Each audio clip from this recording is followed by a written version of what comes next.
What's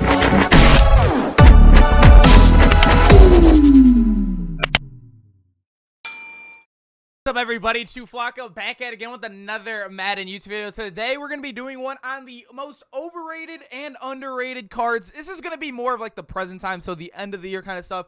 I think this is going to be more of a series during the year next year, so I can do it when there's cards like 92s out, 93s.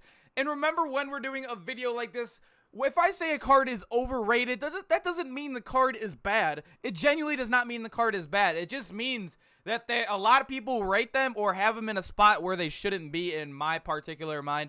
And you guys could always comment in the comments. Let me know where you guys think, or who you think's overrated, underrated. All of that always helps a lot for future videos. And like I said, this is the first time I've ever doing this, so it's going to be a super fun one. And I really do think this episode could be very, very fun. But I think it's going to be very controversial. I do got some ones that are overrated that I know a lot of people will be on before. But anyways, boys, let's get right into the video. And if you guys do not know, I do I do post a video every single day. So make sure to smash that like button and turn on those noties if you are new and subscribing. And let's get right into it. To start off the video, we're going to start off with an underrated right here, Mr. Keenan Allen. This guy is a GOAT on the field. Nobody uses him. Nobody uses cards. 6'2" is very solid. If you're 6'1" is very, very good. 6'2" is very solid, but you're comparing him to guys like Randy Moss and Calvin and all them. A card like this is one you just genuinely don't see. I never see him. I play the game on stream. I do YouTube videos every day. I don't see Keenan Allen's ever.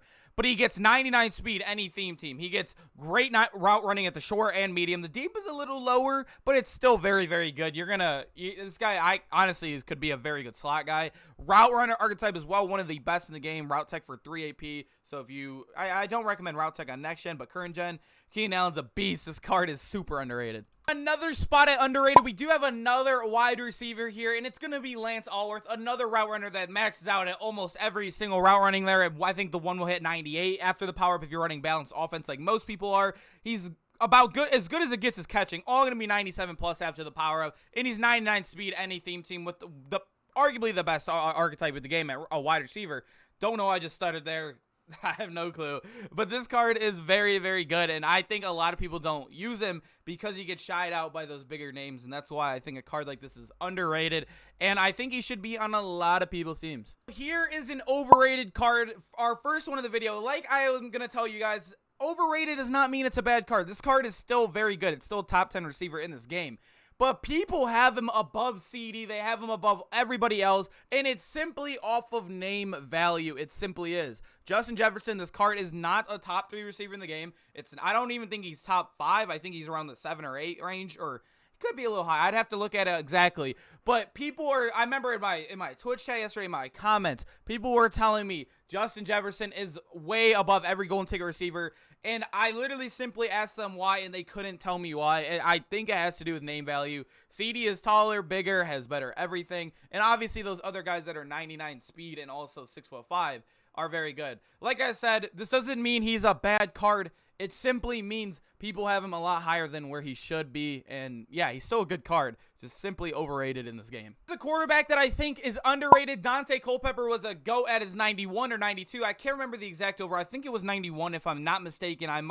Let me know in the comments. I completely forget. But he has a 90 speed, solid everywhere. He's a faster guy with he has a solid release as well, with a strong arm to get obviously gunslinger cheap. But the Hero Master, that's the only negative about a card like this, is say he's not a golden ticket, so he doesn't get everything for cheap. But the card is beautiful. He is very, very good. I've loved him since day one. I know a lot of people use that Culpepper card. He was one of my favorites in the game, and I'm really excited to see if he comes back next year, because this is a card that I 100% want to either get a golden ticket or early on again, so he's another meta card. I just don't think anybody really is using any card that's not a golden ticket at quarterback right now, simply because of the AP situation. And this late in the year, it's all about having fun, honestly, in June Madden. And I think Culpepper, you could have fun, not only just having fun, he's a really good card as well. Hear me out on this overrated call real quick. I don't think he's a bad quarterback. I do think he's 1 or 2 in the game. I just think a lot of people think he's the best by far. I think people think it's a mile, and I genuinely do not agree with that. I think his throw on the run, like a lot of pro players have said, in casual matches, yes, a lot, like 98% of us watching this video are casual Madden players. Myself is a casual Madden player, so he is number 1 for me. But if you're playing in a pro lobby or just even in a good lobby, a good player will know that this card's, his throw and the run is a 99, right? It's not that kills him. It's his animation, the throw and the run animation. He does that like weird little, you know, if you've played with this card, you know what I'm talking about. He gets sacked on throwing the runs all the time. He has the best release in the pocket, but the worst release on the run.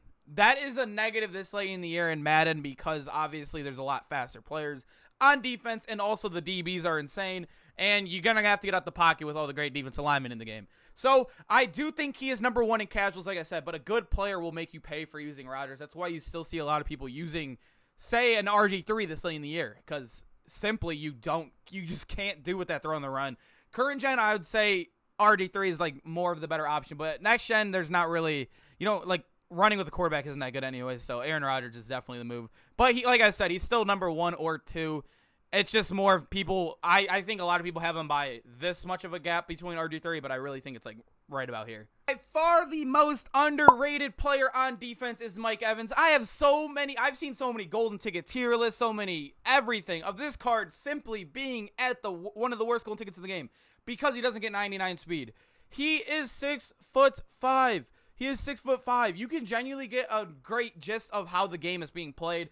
I keep bringing up pros, but those are the players that know who plays the best. Those are the players that lab daily. They play every day. That's where I do a lot of my top 10s, my tier list.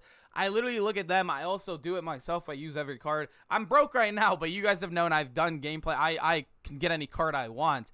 But Mike Evans, this card is amazing. He's going to be on my team to the day. Plays great in the box. He's a big boy, 230, 6'5", and he's just 99 man, 99 zone. I've noticed in my current gen to even play better than he does on next gen, which you guys know I am a next gen player. But Mike Evans, like I said, if you guys want to get a gist of who's the best players in the game, go watch a pro player on Twitch or their YouTube channel. They genuinely are always running the meta players, and they also can get any player in the game as well. I mean, Mike Evans is on every team for a reason, boys. Hate to say it, but Delon has been a little overrated this whole year. I think he's always been a good card, but every time I leave him out my top 5 of my top 10 corner list, I get thrashed in the comment section. He'll always be a top 10 corner in the game, but this year they did cheat him on that press. 89 is very low, and he's not overwhelmingly tall or big or good in the box at all. But you got to think, there are so many corners in the game that get 99 speed, 99 man, 99 zone.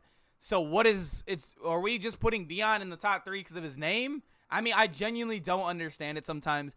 I am the only one that's going to really tell you. I'm not going to be the one that's going to lie to you. You guys know that. If you watch my top 10s, I'm always the one that's going to tell you who's truly the best and who's like, I'm not going to put somebody up there because of name value. I told you earlier with Justin Jefferson.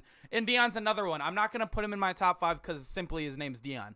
I know he plays really good out there, but there's just cards that do it better, who are taller and also better in the box and have 99 press.